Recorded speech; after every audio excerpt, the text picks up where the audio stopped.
हर हर महादेव शंभु काशी विश्वनाथ भगवान की जय। मेरे अंगना आए भोलेनाथ सखी रे क्या मांगू। मेरे अंगना आए भोलेनाथ सखी रे क्या मांगू। सखी मैं क्या मांगू, सखी रे मैं क्या मांगू, सखी रे मैं क्या मेरे अंगना में आए भोलेनाथ सखी रे मैं क्या मांगू। मेरे अंगना में आए भोलेनाथ सखी रे मैं क्या मांगू। जब मैंने भोले के शीश पे देखा, जब मैंने भोले के शीश पे देखा, मैंने कर लिया गंगा स्नान सखी रे क्या मांगू। मैंने कर लिया गंगा आए भोलेनाथ सखी रे क्या मांगू। मेरे अंगना में आए भोलेनाथ सखी रे क्या मांगू। सखी रे मैं क्या मांगू, सखी रे मैं क्या मांगू, मेरे अंगना में आए भोलेनाथ सखी रे मैं क्या मांगू। मेरे अंगना में आए अरे जब मैंने भोले के हाथ को देखा, जब मैंने भोले के हाथ को देखा, मुझे मिल गया आशीर्वाद सखी रे क्या मांगू। मुझे मिल गया मेरे अंगना आए भोलेनाथ सखी रे मैं क्या मांगू। मेरे अंगना आए जब मैंने भोले के पैरों को देखा, जब मैंने भोले के पैर जब मैंने भोले के पैरों में देखा, जब मैंने मैं घुमाई चारों धाम सखी रे मैं क्या मांगू। मैं घुमाई चारों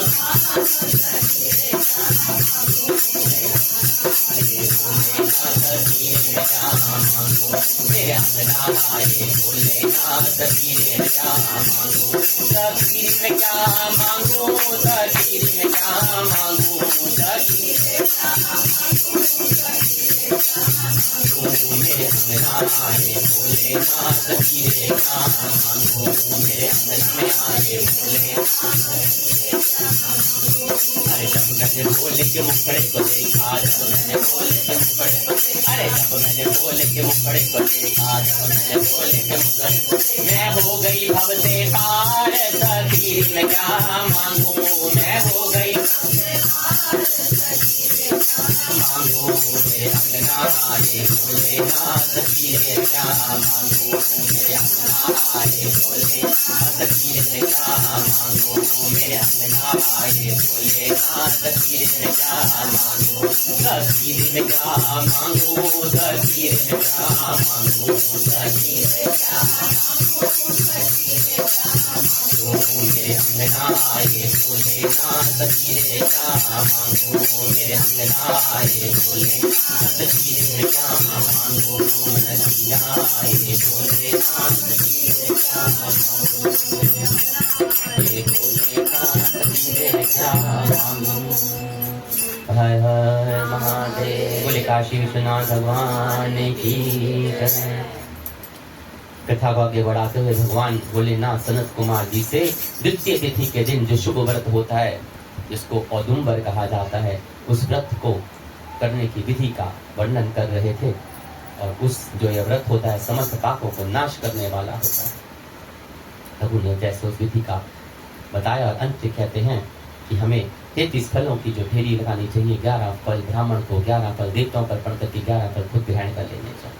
उस दिन अन्न का आहार को ग्रहण नहीं करना चाहिए और शिव तथा शुक्र के विधिवत पूजा करके पूरी रात हमें जागरण में व्यतीत करनी चाहिए। बोले शंकर भगवान की जय। कहते हैं सनत कुमार जी इस प्रकार 11 वर्ष तक यह व्रत का अनुष्ठान करने के बाद व्रत की संपूर्णता के लिए उद्यापन करना चाहिए। 11 वर्ष इस व्रत को करने के बाद इसका उद्यापन हमें करना चाहिए। स्वर्णमय फल पुष्प तथा पात्र सहित एक गुलर का वृक्ष बनाए और उसमें शिव तथा शुक्र की प्रतिमा का पूजन करें और उसके बाद प्रातः काल में होम करें। गुलर के शुभ कोमल तथा छोटे छोटे 108 फलों से तथा गुलर की समिधाओं से तिल और धृत सहित होम करना चाहिए। इस प्रकार होम कृत्य समाप्त करके आचार्य गुरु की पूजा करें।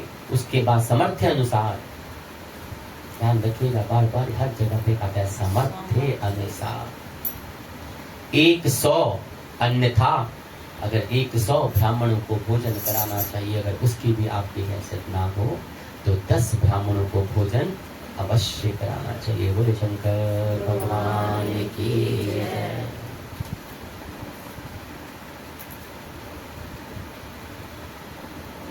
सावन कथा में हमने आपको उस दिन त्र्यंबकेश्वर ज्योतिर्लिंग के बारे में वर्णन किया था। आज बैठे बैठे भीमा शंकर ज्योतिर्लिंग का ख्याल आया कैसे कि हमारे परम मित्र भी हैं और परम हमारे, वो अपने आप को तो हमें गुरु जहाँ देखते हैं, वो भीमा शंकर ज्योतिर्लिंग के अंदर खड़े होकर उन्होंने हमें फोन कर दिया कि महाराज जी मैं भीमा शंकर ज्योतिर्लिंग पे जल चढ़ा रहा हूँ। तो वही जानते हैं, तो इसलिए आपकी याद है, हमने कभी 1 लोटा जल हमारे यहाँ भी चढ़ा, हमारे नाम से चढ़ा दीजिएगा। सोचा आज भीमा शंकर ज्योतिर्लिंग का भी जो शिव पुराण में वर्णन मिलता है वैसा वर्णन आप सबके साथ किया जाए। और सावन का महीना और भोले बाबा की चर्चा ना हो, उनके ज्योतिर्लिंगों की चर्चा ना हो तो आनंद ही नहीं आता। शिव पुराण में कहा गया कि पुराने समय भीम नाम का एक राक्षस होता था। और कौन था वो? कुंभकर्ण का पुत्र था।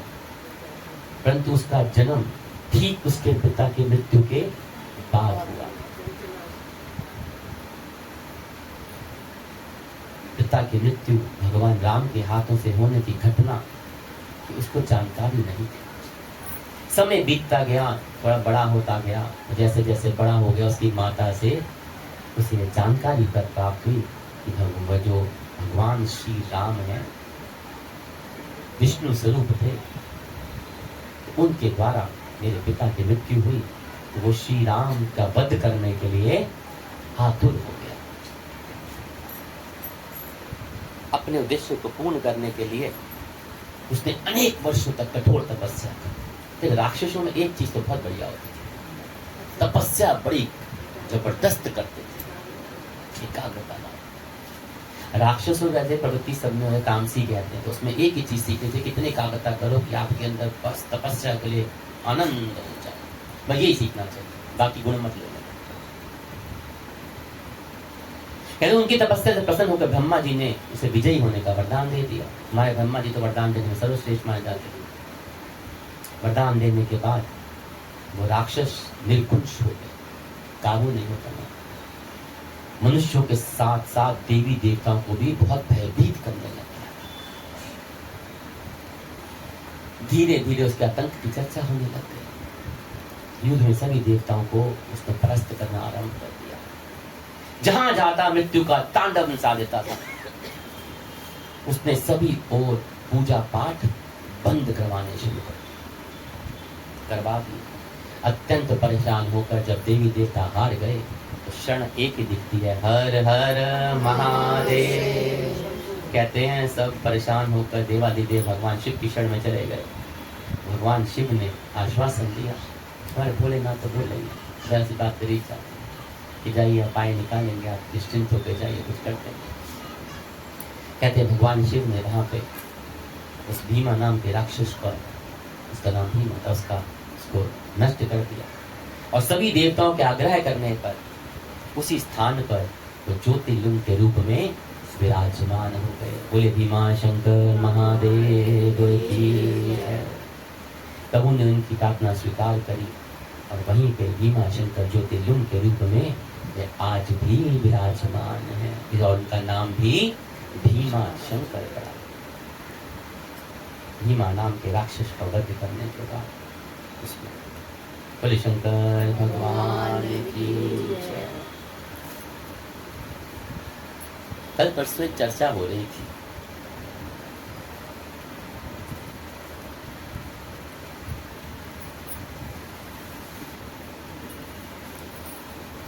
और सबका एक बड़ा कॉमन सा सवाल होता है,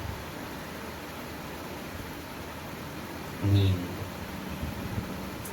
सत्संग में नींद क्यों आती है? सत्संग में नींद ही आ जाती है।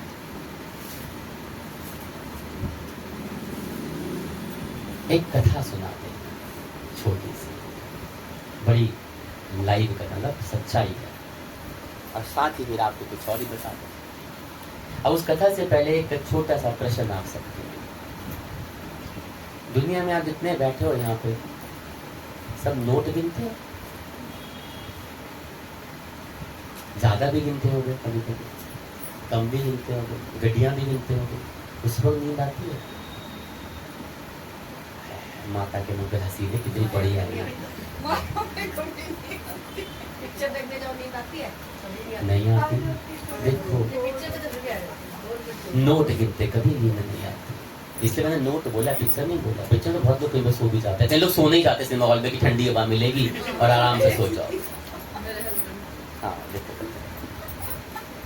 ठीक है ना, नोट गिनते नींद आती है?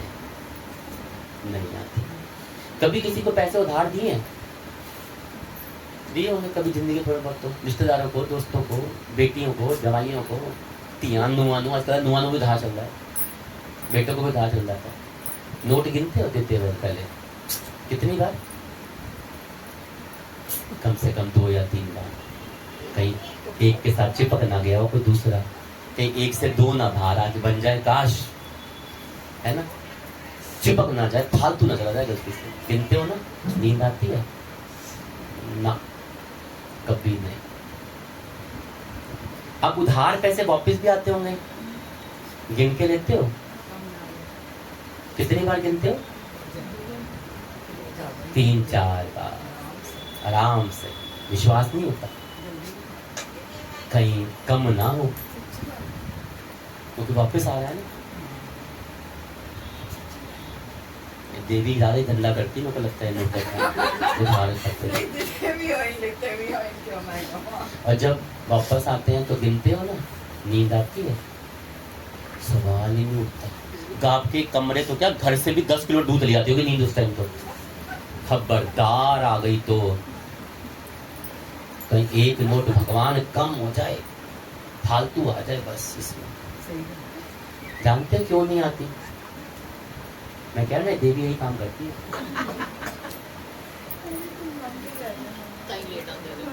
है ना? तो क्यों उस वक्त क्यों नींद आती? जवाब देगा। उस वक्त नींद क्यों नहीं आती? क्योंकि आपका जो मन का जो विकल्प है, जो रुझान है, जो माया में है, इसलिए नींद नहीं आती। जिस दिन वो रुझान सत्संग में आ जाएगा ना, सत्संग में नींद नहीं आएगी। जिस दिन वो आनंद, वो रस जो नोट गिनने में आ रहा है ना, ऐसे ऐसे ऐसे भी गिनते हैं, ऐसे ऐसे ऐसे है ना, गिनते हो ना। और वो जो ऐसे फटे फटे आने बंद हो जाएंगे ना, उस दिन नींद आनी बंद हो जाएगी। क्योंकि सत्संग में जिसको नींद आती है उसको रुझान नहीं आ रहा होता। अब चलो एक बात और सुनो, अभी कथा नहीं सुना रहा मैं, नींद आ रहा। ये देखो बात करी में बासियां कल लेने देने,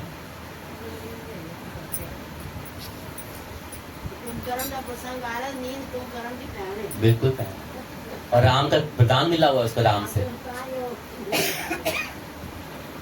अब पूरा सत्संग सुन रहे हो आप, आपको नींद झपकी लग जाए, समझ लो पूरी सत्संग में कथा बेकार जा रही थी, और वही जहां आपको नींद लगी वही ऐसे शब्द थे जो आपको भव से पार लगाने वाले थे, जो कुछ सीखने वाले थे, कुछ सिखाने वाले थे, वो तो मिस हो गए।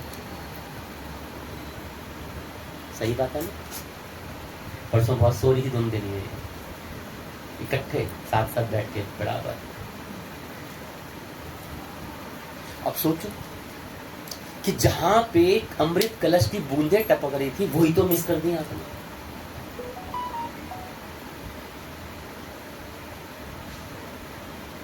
आपको ना 2 ऐसी चीजें बताऊंगा, अगर समझ आ जाए तो बढ़िया, नहीं आए तो कहते एक जगह ना एक सत्संग हो रहा था, सत्संग का कार्यक्रम खत्म हो गया, और उसके बाद क्या मिलता है? ऐसा। अब वहां पे क्या उन्होंने क्या किया कि कुछ संगत चली गई, कुछ रुकी हुई थी। अब आश्रम साहब बड़ा सा था आश्रम, बाहर एक छोटी दुकान थी कि सब वहाँ से ले लेना, जिसको जो ज़्यादा चाहिए वहाँ से ले लो, ये खरीद सकते हैं। जैसे है ना कई जगह बनी होती है मंदिरों में, बाहर दुकानें सी बनी होती है। अब कुछ लोग रुक गए थे। अब वहाँ पे एक लड़की जो थी वो गई, चूड़ा पहना हुआ था उसने, नहीं छोटी सी उम्र थी। अब वहाँ पे देखा तो धीरे धीरे गई, सबसे बाद में गई, धक्का मुक्की से बचती हुई। तो देखती है कि वहाँ पे एक छोटा सा बिस्कुट का पैकेट पड़ा था और एक ना जूस का कुछ पड़ा होगा, फ्रूटी शूटी जो होती है।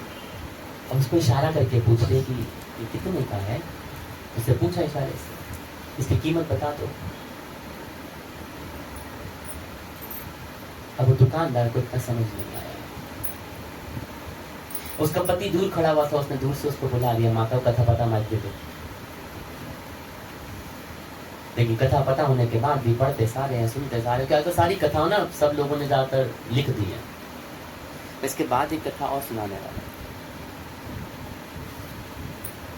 अब उसने पति को दूर से बुलाया कि तू आ जा इशारे से। उसने सुना नहीं, शोर बड़ा हो रहा था। तो उसने दुकानदार समझ गया कि बुला रही, उसने किसी को भेजा, बुला लाया उसको पकड़ के। बोला होगा समझ नहीं आया, और उसको बोला बुलाया समझ नहीं आया। फिर उसको पकड़ के ले आया, पत्नी बुला रही है, आ जा।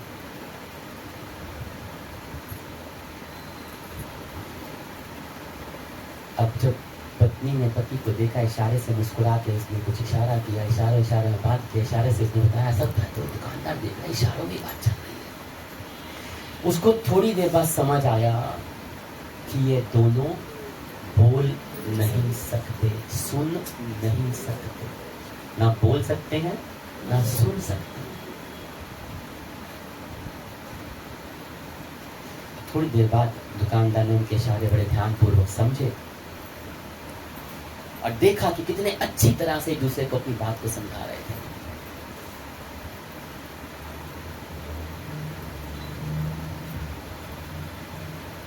उसने जो मांगा दे दिया। अब दुकानदार के मन में एक कुलबुल होने लग गई, ये तो सत्संग से आए, 3 घंटे का सत्संग था, ना सुन सकते ना बोल सकते, और 3 घंटे का सत्संग से निकल के आए। अगर समझ आ जाएगी तो बड़ी अच्छी बात है, वरना शर्म वाली बात है। हर हर महादेव भी बोलूंगा की बात। उसने एक कागज लिया, दुकानदार ने उस पर लिखा कि आप सत्संग से ही आए हो।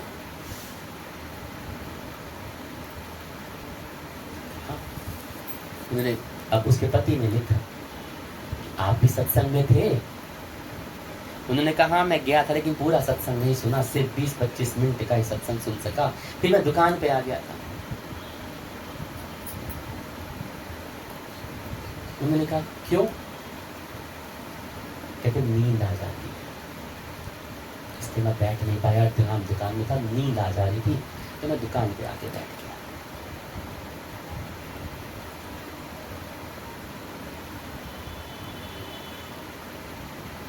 दुकानदार उनसे पूछता है, एकदम उसके दिमाग में आया कि ये तो सुन बोल भी नहीं सकते, तो सत्संग में बैठे हुए थे। उसने फिर लिखा कि माफ कीजिएगा, बुरा मत मानिएगा, आपने सत्संग कैसे सुना? दोनों बड़े मुस्कुराए और लिखते हैं कि हम होठों को पढ़ना जानते हैं। वो जो महाराज जी गुरु जी जो बोल रहे थे ना, हम उनके होठ पढ़ के पूरा सत्संग समझ रहे थे। बोले शंकर। दुकानदार के ना रोंगटे खड़े हो गए, अंदर तक आत्मा हिल गई। कहते हैं सच्चे बादशाह, हे मेरे सतगुरु, कितना नाशुक्रा इंसान हूं मैं, कितना गिरा हुआ इंसान हूं मैं कि तूने मुझे मेरे एक एक अंग सही सलामत दिए और मैं सत्संग में मुझे नींद आ जाती है। लानत है मेरे, इतना नाशुक्रा हूं प्रभु मैं तेरा कि मैं सत्संग जाता हूं, तूने मुझे हर चीज दिया, आंख नाक कान गला श्रवण सब स्वस्थ करके दिया कि मैं तेरा अमृत वाणी सुन सकूं, और तू मुझे वहां बैठाता है और मैं वहां पे सो जाता हूं। कहते 3 घंटे का सत्संग एक ध्यान लगाए सुनते रहे कि होठ पढ़ने थे इन्होंने, एक शब्द मिस नहीं किया, और होठों को पढ़ने से उसका अर्थ निकाल तो सत्संग को समझ रहे। कहते हैं मेरे मन पे ना अगर सच्चे हो ना सारे, भगवान को रति मानते हो, रत्ती भर भी मानते हो, और जिन जिन को सत्संग में नींद आती है ना, खासकर या बातें चलती हैं, फोन चलते हैं, ध्यान कहीं और भटकता है, तो अपने मन पे एक कथा चाबुक की तरह लगेगी तुम्हारा, मार नहीं रहा, लगेगी। चाबुक होता है, चाबुक क्या पड़ता है, वैसी लगेगी अगर सच्चे मन से ईश्वर के प्रति आत्मा में अब भी कुछ इंसानियत, भक्ति भाव अगर जिंदा है तो। कहते हैं पलक बिना झपकाए, ये तो पलक भी नहीं झपकाएंगे क्योंकि वो होंठ हिलना मिस हो जाएगा। हे प्रभु, मुझसे कितनी बड़ी पाप हो रहा है। कहते हैं बिना लफ्जों वाले दो व्यक्ति आज मुझे जिंदगी का सबसे बड़ा लफ्ज दे गए, सबसे बड़ा शब्द दे गए, सबसे बड़ी सीख दे गए। बोले शंकर भगवान की जय। और मैं आपसे उस सत्संग से सो जाता हूँ, उस सोने के डर से मैं नींद आती है तो वहां से उठ के चला जाता हूँ। हरे प्रभु, कहते हो सत्संग की अनमोल घड़ियां जो मेरी नींद आने पे में से मिस हो जाती है, मैं उसका भरपाई कभी नहीं कर सकता। बोले शंकर। भगवान की जय। हमारे एक ना महात्मा जी होते थे,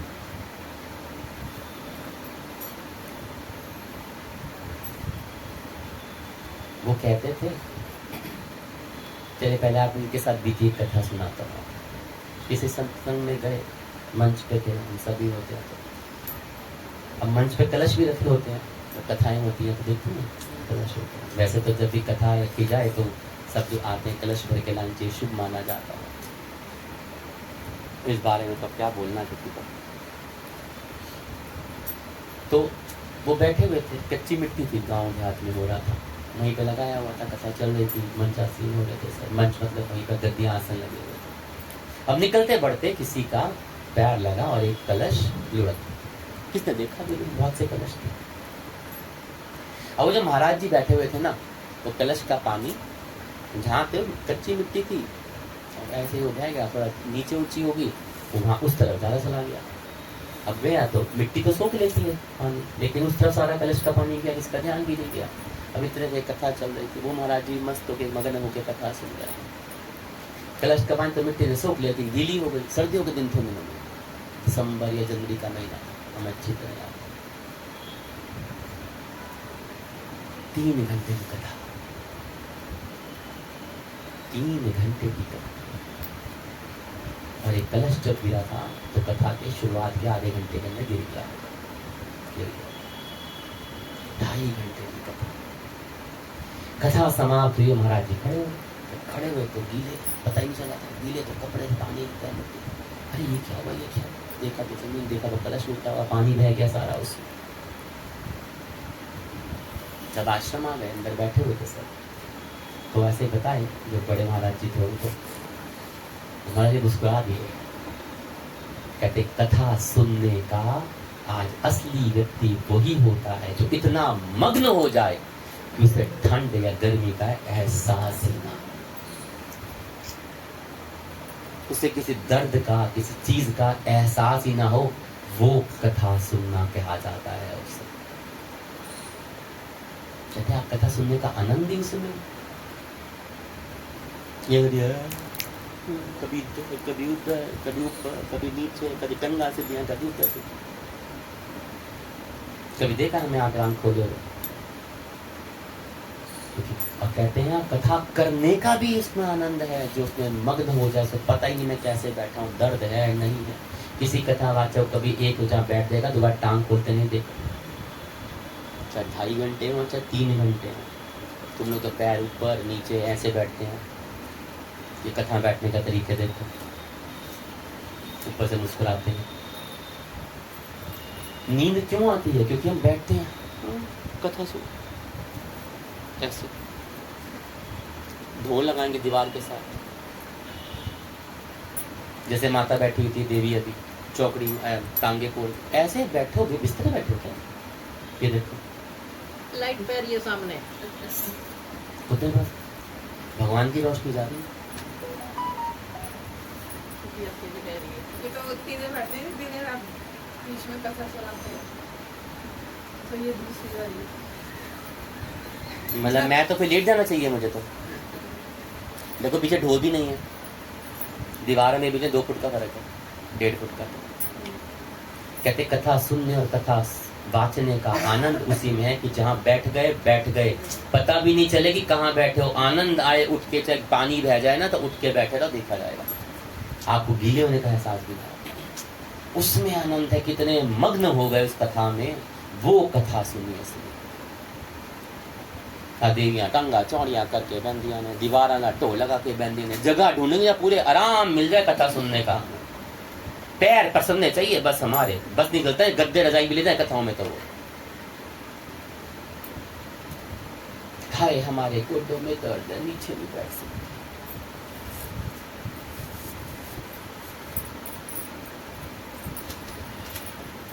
उनका बस नहीं चलता हो तो पलंग लगा के रखे, उस पे दो तकिए, किधर हो ठाकुर जी की तरह पीछे लगा हो, एक चद्दर ओढ़नी ऊपर हो, वैसे कथा सुना जाए।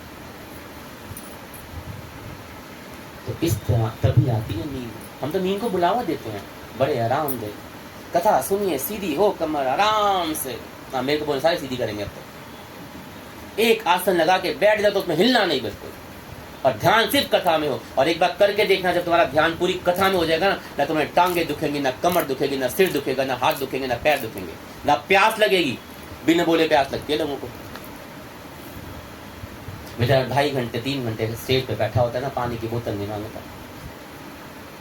कभी देखा कभी व्यास में पानी पीते, जब तक कथा खत्म नहीं होती जल ग्रहण नहीं करते। और यहाँ तो बीच में भी उठ के पानी पियाते, बोलते नहीं कुछ भी कथा के बीच में, लेकिन प्यास सबको गले सूख जाते हैं।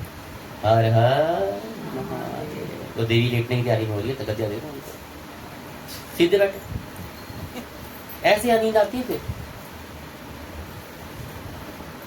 मेरा बच मंदिरों से दीवारें हटा दूं, जब संगत बैठे फिर छत रखो बरसात के बचाने के लिए, कोई दीवार ना हो नीचे पीछे आगे बैठ जाओ, कमर को लड़ाओ, दीवार बैठो वहां पे। घर पे भी तुम लोगों ने अपना सत्यानाश कर रखा है, जो पे पसंद जाते हो महारानियों की तरह। अपनी सासों को देखो, दादी सासों को देखो, कितने बढ़िया बढ़िया, अभी तुमसे जवान होंगी, अब जिंदा है किसी की तो देख लेना। तुम ज्यादा काम कर लेती होंगी, तुम उनकी आधी उम्र में बुढ़िया हो गई हो और बुढ़े हो गए हो। क्यों? वो चलते फिरते काम करते, उनको देखा कथा सुनते कैसे बैठी होती थी, आहा ऐसे। बस पहले पंडाल लगते थे कथाओं के लिए, टेंटों के, लक्कड़ की बलियां, हिलाओ तो पूरा नीचे आ जाए, कोई ढोल लगाता होगा उसके साथ, और यूं बैठी होते थे बस आंखें बंद करके कथा में मग्न।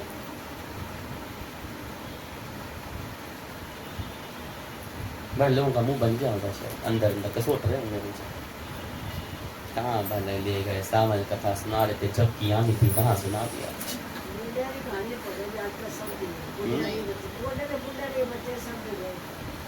वो तो अपने कथा अपने हिसाब से गए ना, क्योंकि हिलाने जो बंद कर रखी है लोग का बस नहीं चलता है, अपने बेडरूम जो बाथरूम जो गड्डी से जान